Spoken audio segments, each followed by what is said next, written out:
Overnight, into April 16th, Ukraine delivered a message to Putin that no amount of Kremlin spin can explain away. 16 military targets, one night, Donetsk, Crimea, Zaporizhia, and then deep inside Russia itself, where one of the 10 largest oil refineries in the entire country turned into what eyewitnesses described as a volcano visible from the Black Sea. This was not a random strike package. This was not opportunistic targeting. This was the debut of something Ukraine has spent a year building in secret. A medium-range drone campaign that has just tripled the size of every kill zone on the front line and turned Russia's rear areas into targets that Russian commanders never believed Ukraine could reach. The Magyar Birds, one of Ukraine's most effective drone units, posted 6 words on April 16th that the Kremlin did not want the Russian people to read. "Worms, you are finished. We are just warming up the engines." They were not speaking metaphorically, and what you are about to see is why Putin's entire spring offensive just ran into a problem it has no answer for. To understand why April 16th changes everything, you need to understand the gap that Ukraine just filled. For most of this war, Ukraine's drone strategy operated at 2 extremes. Short-range FPV drones dominated the front line, hunting infantry, destroying vehicles, and turning every Russian advance into a passage through a drone-saturated kill zone that extended approximately 50 kilometers beyond the front. At the other extreme, long-range strategic drones reached deep into Russian territory, striking refineries, ammunition facilities, and military infrastructure hundreds of kilometers from the front. But between those 2 ranges sat a gap. Targets in occupied Ukrainian territory, 20 to 300 kilometers behind the front line. Command posts, air defense systems, ammunition warehouses, drone hubs, missile launch complexes. All of them sitting in what Russia believed was a safe rear area, beyond the reach of Ukraine's short-range systems and too close for the valuable long-range strategic drones to be regularly deployed against. Russia built its entire logistical architecture around the assumption that this middle zone was protected. That assumption just became the most expensive miscalculation of the entire war. Consider what Russia's rear area actually looked like before Ukraine filled this gap. Command posts coordinating assault operations against the fortress belt cities sat comfortably beyond FPV drone range, issuing orders without fear of interruption. Ammunition convoys moved through occupied territory on predictable routes, resupplying frontline units at regular intervals. Air defense systems protecting these logistics networks operated without serious threat, their radar systems scanning for long-range strikes while ignoring the medium-range threat that did not yet exist. Russian commanders held briefings in facilities they believed were untouchable. Drone operators ran training sessions in workshops that felt permanently secure. The entire rear area architecture of Russia's Donetsk offensive was built on the assumption that 50 kilometers of drone-free space separated its critical infrastructure from anything Ukraine could reach on a daily basis. That assumption is now gone permanently.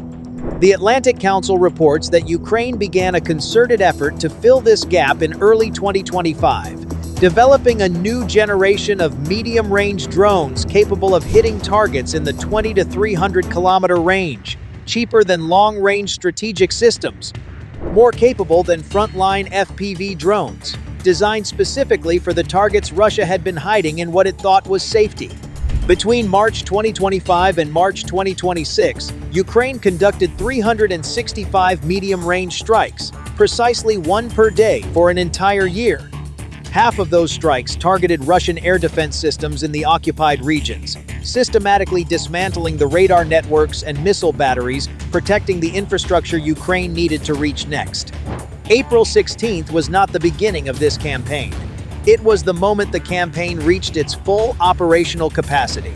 The strike package on April 16th began in Donetsk, where Ukraine targeted the infrastructure directly sustaining Russia's spring offensive. An OSA-AK air defense system in the occupied settlement of Vodian went down first. Russia had positioned that system specifically to protect logistical facilities in the area from exactly the kind of drone strike that just destroyed it. With the air defense gone, the corridor opened. Then Ukraine found something more valuable: the Rubicon unit, Putin's own elite drone warfare specialists, created specifically to replicate what Ukraine has already achieved in unmanned systems. An unmanned aerial vehicle facility in Hern, used by Rubicon as both a drone depot and an active workshop, was destroyed by Ukraine's first separate center of the unmanned systems forces. And here is the part that makes this particularly significant. Ukraine did not just destroy Russian equipment. Ukraine destroyed Russia's ability to respond in kind. The unit that Putin built to challenge Ukraine's drone dominance just had its primary facility eliminated by the exact capability it was designed to counter. Russia's drone warfare ambitions in Donetsk took a direct hit on the same night Russia is supposed to be advancing through the fortress belt.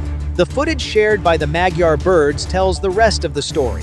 6 minutes of high-definition, full-color targeting footage showing Ukrainian drones traveling deep into occupied Donetsk, striking convoys, armored vehicles, troop concentrations, and logistical infrastructure with a precision and persistence that Russian air defenses could not interrupt. Over and over, target after target, the drones kept coming.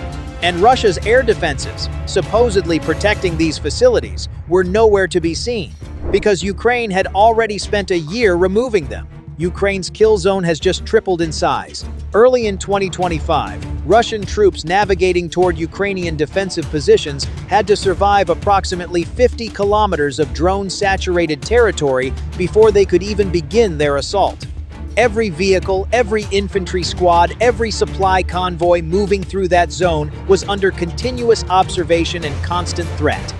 Russia accepted those losses because the rear area beyond 50 kilometers felt safe. Commanders could plan, supplies could move, equipment could be staged and maintained without fear. Now that safe boundary has been pushed back to 150 kilometers. Troops who thought they were resting safely behind the front are now inside Ukraine's operational envelope. Supply convoys that felt protected are now targets. Command posts that coordinated the spring offensive from what felt like a secure distance are now being struck before the orders they issue can even reach the front line. From Donetsk, the strike package moved to Crimea, and the targets chosen there tell you exactly what Ukraine's medium-range strategy is designed to accomplish. 2 deployment bases for Russia's Iskander ballistic missile systems were destroyed. These are the facilities from which Russia launches the missile strikes that have been hitting Ukrainian cities and infrastructure throughout the conflict. Ukraine's logic is precise.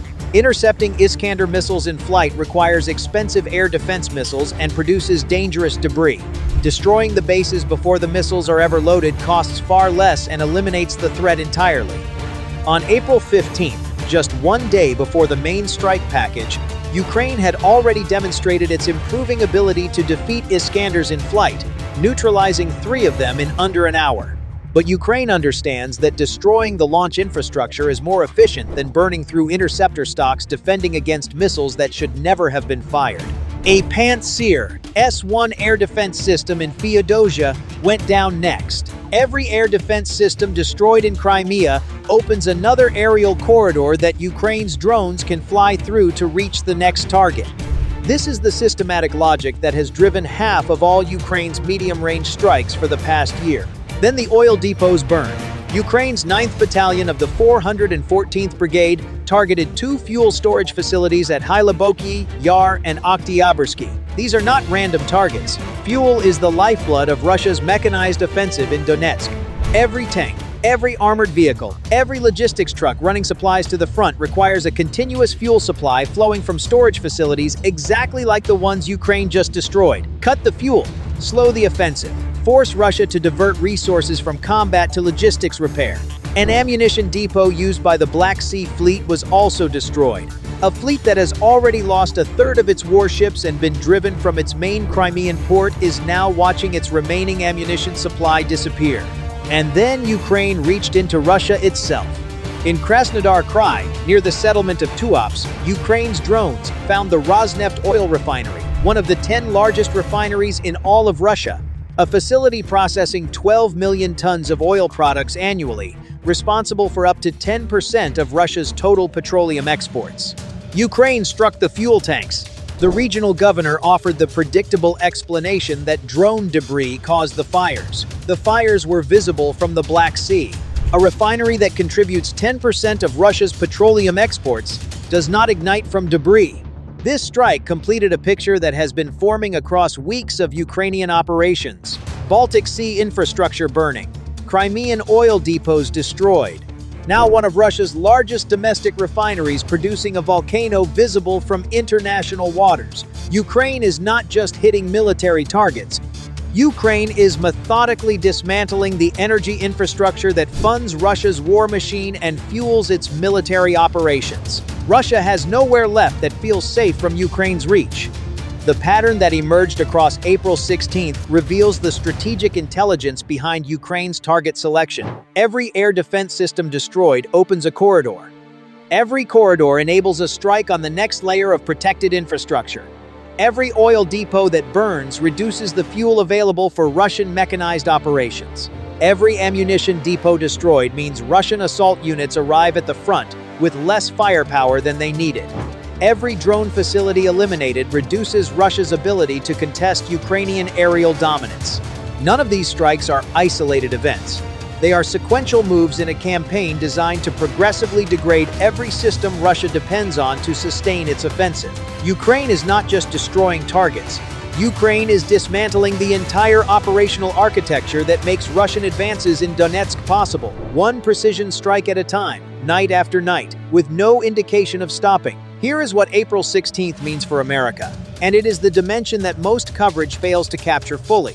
The medium-range drone capability that Ukraine just unleashed on 16 targets in a single night was developed, refined, and deployed with American backing, Allied support, and the intelligence infrastructure that only American strategic partnerships can provide.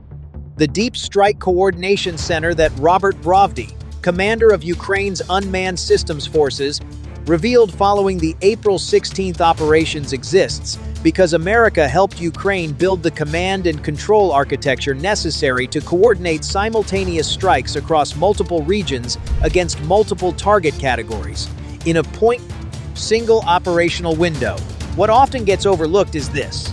Every air defense system Ukraine destroyed in Crimea over the past year to open the corridors that April 16th flew through represents a decision made by American-backed intelligence networks about which targets to prioritize and when.